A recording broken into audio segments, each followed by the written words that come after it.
En resumen, debemos estudiar la historia sin generar sentimientos de odio, sin rencores, sin espíritu de venganza, para mejorar las cosas, no para empeorarlas. En una palabra, con amor.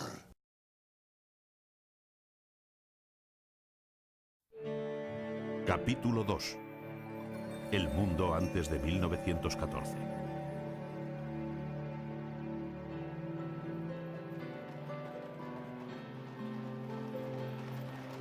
En los primeros meses de 1900 tuvo lugar un llamativo eclipse. Durante minuto y medio, el Sol, oculto por la Luna, proyectó una sombra gigante que avanzaba a 70 kilómetros por segundo desde el Pacífico al Atlántico y que arribó ya al anochecer a las costas del Mar Rojo. Pésimo augurio y negro presagio para un siglo predestinado a la violencia. Desde su comienzo destaca claramente una obsesión: progresar, innovar, cambiar el mundo.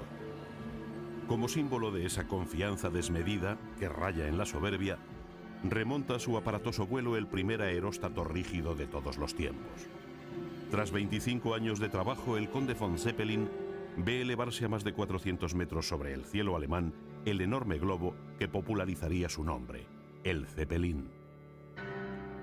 El 20 iba a ser el siglo de las masas, de los desórdenes sociales que fueron en aumento hasta 1905. Muchos vieron en estos hechos una amenaza al desarrollo económico.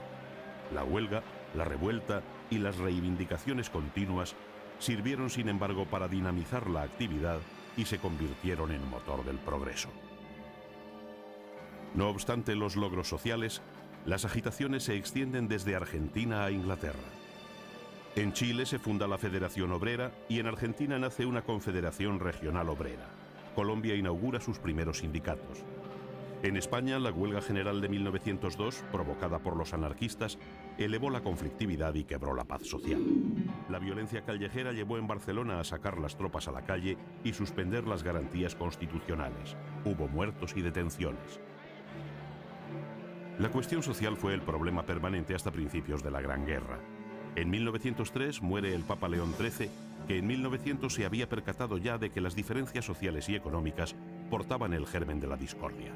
Fue el Papa de los obreros, el de la encíclica Rerum Novarum, donde exhortó al mundo a ayudar a los desfavorecidos, a escuchar al mundo del proletariado. El movimiento sufragista, heredero de los movimientos feministas de mediados del XIX, pidió el derecho al voto femenino, que se obtuvo parcialmente en 1918 en el Reino Unido. La mujer entró en la universidad. En Italia, el anarquista Brecci había disparado sobre Humberto I en Monza, a la par que en Bruselas alguien atentó contra el príncipe de Gales. Era una campaña del anarquismo internacional que también disparó sobre el presidente norteamericano William McKinley en 1901 y cuyas intenciones eran terminar asimismo con los soberanos de Inglaterra, España, Austria, Portugal y Rusia. Su muerte, inesperada y trágica, llevará a la presidencia a Theodore Roosevelt, que siguió la política imperialista de su antecesor. También muere en 1901 la reina Victoria y con ella una forma de hacer política. Inglaterra quería abandonar su aislacionismo, pero todos los intentos de Joseph Chamberlain por aproximarse a Alemania eran utilizados por Guillermo II para enturbiar las relaciones anglo-rusas y envenenar el panorama político.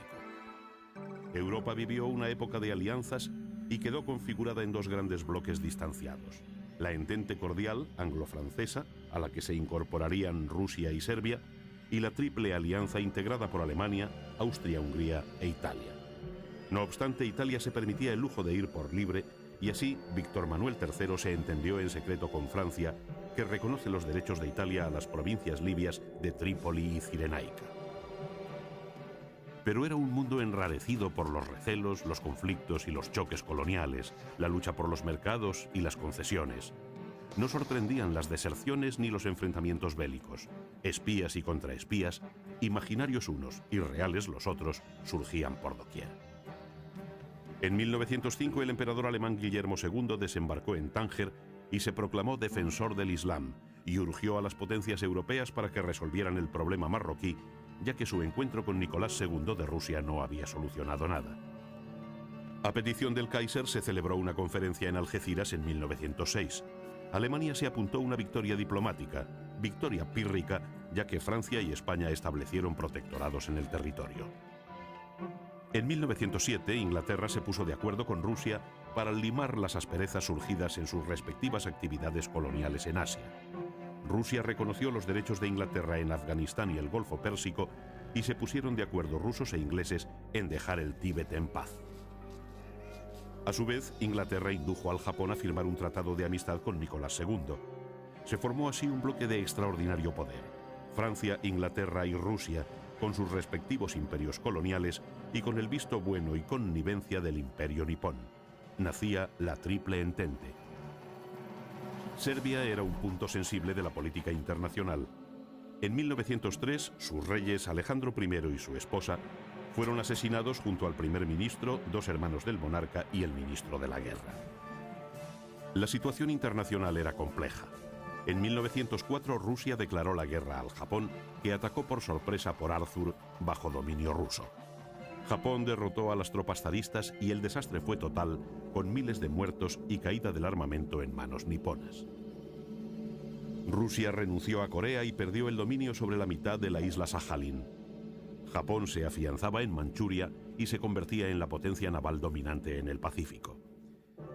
El presidente norteamericano Theodore Roosevelt tuvo que mediar para que se firmara en Portsmouth el Tratado de agosto de 1905, hecho que le valió el Nobel de la Paz en 1906. El zar impuso la censura y las noticias tardaron en llegar, pero al hacerlo provocaron desórdenes como el motín del acorazado Potemkin. En el desarrollo de los incidentes, al disparar un oficial sobre un marinero, se sublevó la tripulación, motín que terminó con la bandera roja ondeando en el palo mayor del buque anclado en el Mar Negro. Aquel 27 de junio, todos los oficiales son asesinados. En 1906, la crisis bosnia puso a Occidente al borde de la guerra. Los ministros de Exteriores, el ruso Izvolsky y el austriaco Aehrenthal, propugnaron una política imperialista en los Balcanes. Rusia buscaba una salida al Mar Negro a través de los estrechos turcos y Austria no quería perder su ascendiente sobre los Balcanes. Las cosas se precipitaron.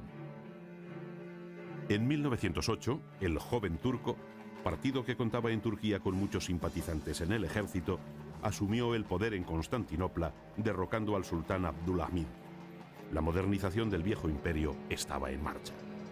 Esto movilizó a Austria, que quiso aprovechar la situación para anexionarse Bosnia-Herzegovina. Rusia dio su conformidad a cambio de que Austria le ayudara en su búsqueda de una salida al mar. Los austríacos ocuparon Bosnia en octubre de 1908 y como consecuencia Bulgaria proclamó la independencia y Grecia se anexionó Creta. Todas las fichas se movían al mismo tiempo en aquel ajedrez complicado. Italia, cuya política internacional había sido errática, creyó llegada la hora de recoger los frutos de su diplomacia y exigió a Turquía que abandonara Libia. Turquía hizo caso omiso e Italia atacó. En 1912, durante la conquista italiana de Libia, se lanzó la primera bomba desde un aeroplano, latas de nitroglicerina. Unos años más tarde, en 1914, al inicio de la Primera Guerra Mundial, se lanzaban dardos de acero sobre las personas desde los incipientes aviones del momento. La guerra italo-turca fue aprovechada por Bulgaria y Serbia, que en marzo de 1912 firmaron un tratado auspiciado por Rusia. A ese tratado se unieron luego Grecia y Montenegro. Todos declararon la guerra a Turquía. En 1912, durante la conquista italiana sobre Libia, enfrentaron a Roma con Estambul, que acosada por los estados balcánicos firmó la paz de Lausana, cediendo a Italia Libia y las islas del Dodecaneso, incluida Rodas. Por su parte, el avispero balcánico consiguió lo que buscaba. Montenegro se hizo con Scutari, los serbios tomaron Uskub y Monastir, los griegos tomaron Salónica, los búlgaros arrinconaron a los turcos hasta Estambul, mientras Albania declaraba su independencia. Rumanía atacó en el Danubio y aunque Austria quiso ayudar al zar búlgaro Fernando y atacar a Serbia, tanto Alemania como Italia se opusieron, alejando así el peligro de conflicto general. En Europa se reforzó el sentimiento nacionalista, lo que fomentó el rearme, recelosos los pueblos de que la guerra era cada vez más posible. Todo fueron suspicacias y movimientos diplomáticos de largo alcance. Algunos pueblos, como el judío, sienten el latido romántico, la llamada de la vieja patria, donde no existirían las persecuciones y los pogroms antisemitas. Un periodista judío austríaco, Theodor Herzl, escribe en 1902, tras entrevistarse con el sultán de Turquía, su libro Base del sionismo, Vieja Nueva Patria, e invita a sus correligionarios a emigrar a la tierra de sus ancestros, a Israel, donde el filólogo Eliezer Ben Yehuda está preparando ya la gramática del hebreo moderno para que cuando lleguen los inmigrantes puedan comenzar el aprendizaje de la lengua bíblica. También el mundo árabe se movilizó. En 1912, Ibn Saud de Arabia arrebataba a los turcos la importante provincia de Al-Hasa y conseguía dar a su pueblo, mercurial, volátil y nómada, un ideal colectivo. Inglaterra estaba especialmente inquieta por el crecimiento del potencial alemán, cuyos submarinos amenazaban la supremacía británica en el mar. Desde 1905 a 1913 hubo 4 crisis internacionales, 2 en relación con los Balcanes y 2 con el norte de África. Ambos frentes diplomáticos primero y bélicos después tenían como origen el fin del Imperio turco. Nicolás II no servía para reinar, ni siquiera supo rodearse de gente capaz. Era voluble, del último que llegaba, que era siempre su mujer. Se equivocó en su política de rusificación, que quitó influencia a la cultura alemana y francesa, y en su práctica antisemita, que le privó de un elemento humano inteligente, el judío. En 1903 arrebató a la Iglesia armenia los fondos para la educación y necesidades sociales, con lo que se ganó la enemistad de su más valioso aliado contra los turcos. Las manifestaciones estudiantiles de 1900, a las que se unieron en muchos casos los obreros fabriles, en vez de ser apaciguadas con medidas inteligentes y con diálogo, fueron puestas bajo los caballos de los cosacos. Era el germen de la revolución bolchevique, término ruso que significa mayoría, empleado por Lenin para denominar a su propio partido, dando a los de la oposición minoritaria el de menchevique o minoría. A los errores en política interior unió Nicolás II una política exterior equivocada. No vio que era mejor dejar Corea a los japoneses y conservar Manchuria. Por su empecinamiento perdió la flota del Báltico en el estrecho de Tsushima en 1905 en la guerra ruso-japonesa. La derrota a mano de los japoneses trajo mucho más que las pérdidas territoriales, trajo la revolución. El domingo 22 de enero de 1905 tuvieron lugar hechos sangrientos a la puerta del Palacio de Invierno, en San Petersburgo, donde los cosacos reprimieron una manifestación dando muerte a más de 1000 manifestantes dirigidos por el clérigo Gapón.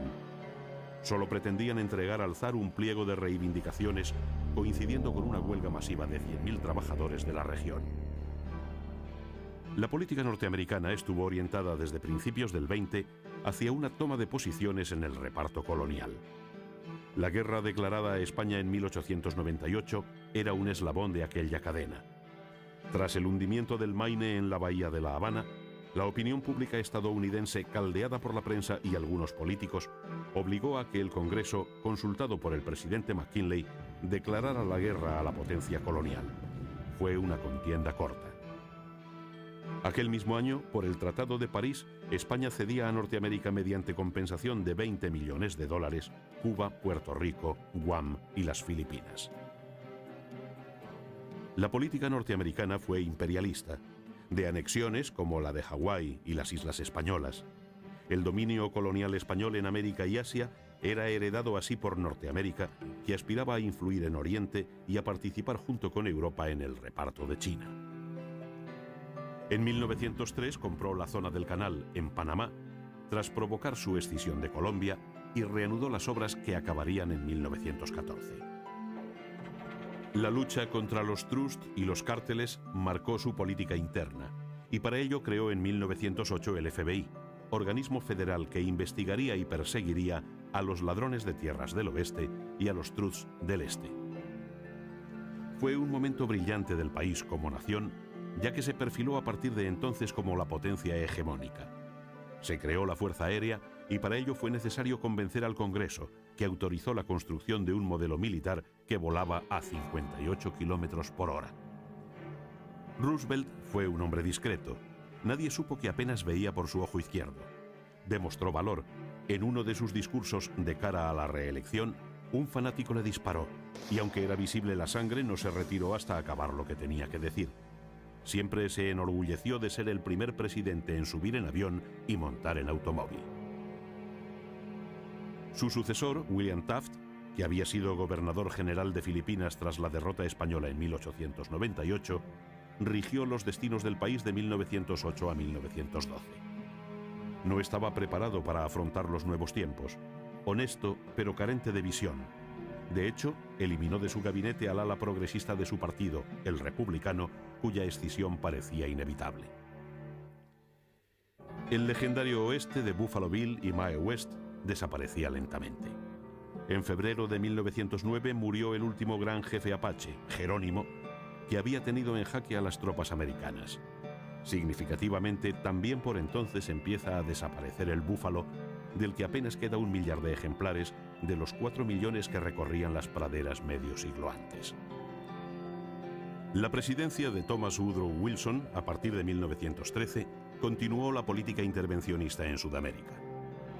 En México, el levantamiento de 1910 contra el presidente Porfirio Díaz supone el inicio de la revolución que abandera Francisco Madero, líder de la oposición, con el apoyo de Emiliano Zapata y Pancho Villa, jefes de los descamisados.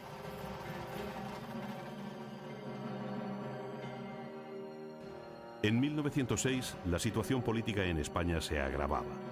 Las elecciones no parecían servir para mucho porque pende sobre ellas la sospecha del fraude. Mientras tanto, Alfonso XIII, que estaba a la sazón en París, sufre un atentado. El rey se casó con la princesa inglesa Victoria Eugenia de Battenberg y cuando regresaba a palacio la regia pareja sufrió un atentado, el segundo que quería acabar con la vida del monarca. Resultaron ilesas las reales personas, pero hubo 30 muertos. Cuando en 1907 Leopoldo II de Bélgica cede a su país el Estado independiente del Congo, no resulta difícil comprender por qué lo hacía. Los esclavos, el marfil, el caucho, la madera ya no eran tan rentables como algunas décadas antes.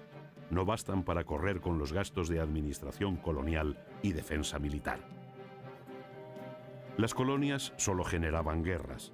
El mundo contemplaba inquieto, pero con cierta contenida vergüenza, los sucesos de China.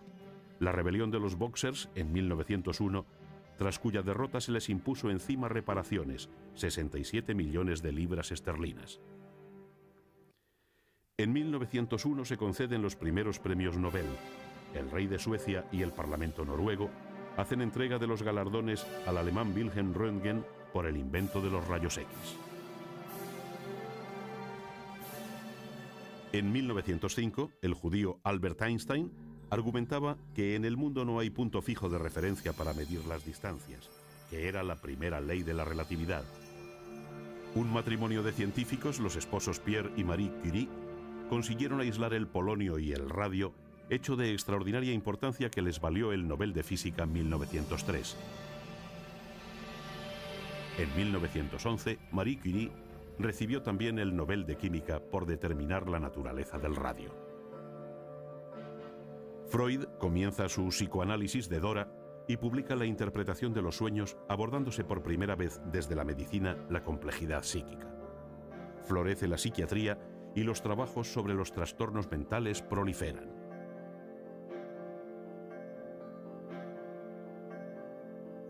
El sabio español Santiago Ramón y Cajal, Nobel de Medicina en 1906, sienta las bases de una nueva disciplina científica, la histología y el estudio del sistema nervioso, siendo el creador de la teoría neuronal.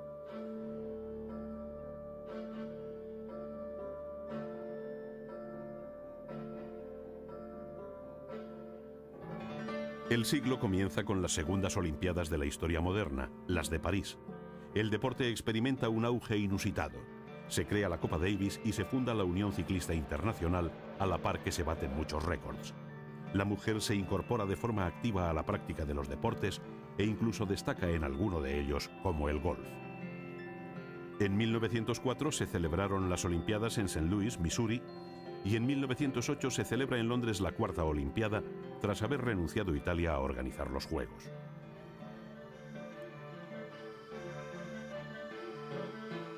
...1900 es el año de la Exposición Universal de París. Más de 50 millones de personas desfilaron por sus pabellones. Nada causó tanto asombro como el cinematógrafo, la electricidad y el Art Nouveau. Ante los asombrados ojos de los visitantes, se exhibió una película en la que por primera vez se sincronizaban imagen y sonido.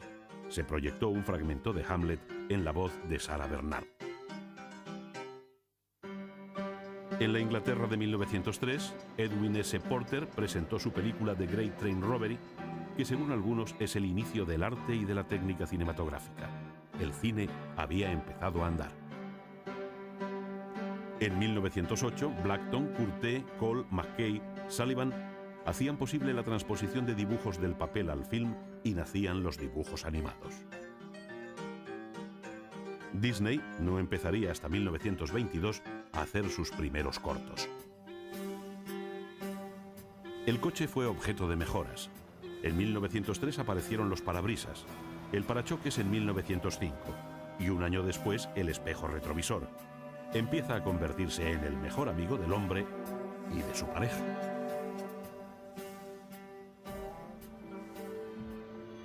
Uno de los grandes cambios del siglo fue el incremento demográfico urbano que congestionó las ciudades. Para salir al encuentro de las nuevas necesidades de transporte, se inventó el taxi. El primero surgió en París en 1904. Es también la época dorada del tranvía, transporte rodeado de una luz romántica, donde situaban escritores, pintores y fotógrafos sus historias de amor. Aparecieron los primeros rascacielos y las luces de neón empezaban a sustituir a las lámparas de incandescencia en los anuncios callejeros. La calle se anima y ordenar el laberíntico trasiego no era fácil. De forma casi natural nacieron los semáforos. El primer regulador de dos colores se utilizó en Cleveland, en la esquina de la calle 105 con la avenida Euclid, en agosto de 1914. 4 años después, se introdujo en Nueva York ya con los 3 colores actuales. En aquella ciudad se había inaugurado en 1913 la Estación Central, la mayor del mundo.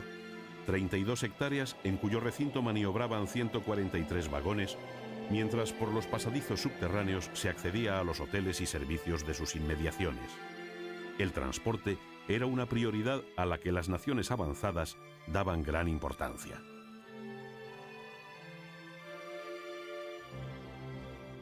Y en medio de esta euforia llegó el jarro de agua fría del hundimiento del Titanic una noche de abril de 1912. Un iceberg terminó con el barco más lujoso y más seguro, el más grande y mejor equipado, 5 días después de haber zarpado del puerto inglés de Southampton. Aunque hubo intentos anteriores, como los del inglés George Cayley o el alemán Otto Lilienthal, el primer vuelo efectivo con posibilidad de cambiar de rumbo y aterrizar ordenadamente lo lograron en 1903 los hermanos Orville y Wilbur Wright con un armatoste rígido o biplano de 274 kilos de peso, dotado de un motor de 4 cilindros y 12 caballos de potencia, que se mantuvo en el aire y recorrió 700 metros en menos de 1 minuto. A lo largo de la década, volar se convirtió en un deporte. En 1909, el francés Louis Blériot cruzó el Canal de la Mancha entre Calais y Dover en un vuelo de 37 minutos. El artefacto era un monoplano de hélice a 4 palas que se calentaba tanto que tenía que ser lubricado en pleno vuelo. La radiodifusión está en mantillas, pero ya ha anunciado en 1910 sus posibilidades. Los norteamericanos Dan Buddy y Picard inventaron la radio de galena, primer receptor de la historia. Picasso llega a París en 1900 y no tarda en situarse a la cabeza de las vanguardias artísticas. Percibe la inquietud, el ansia de novedad de los postimpresionistas. Todo lo absorbe, lo pasa por el tamiz de su personalidad artística. Picasso es, él solo y en síntesis, la historia del arte del siglo XX.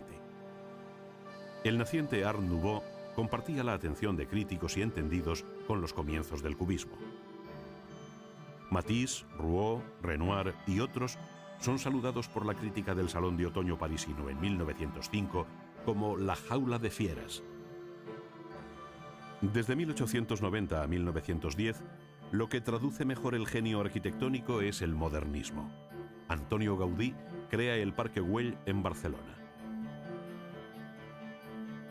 Una nueva forma de valorar el mundo se impone. Esta tendencia inconsciente da a la época su identidad espiritual, una actitud de posición tensa ante el porvenir, de sustituir la herencia cultural por una pulsión orientada hacia el mañana. Un futuro de sufrimiento aguardaba. Un porvenir traumático estaba a la vuelta de la esquina: la Primera Guerra Mundial.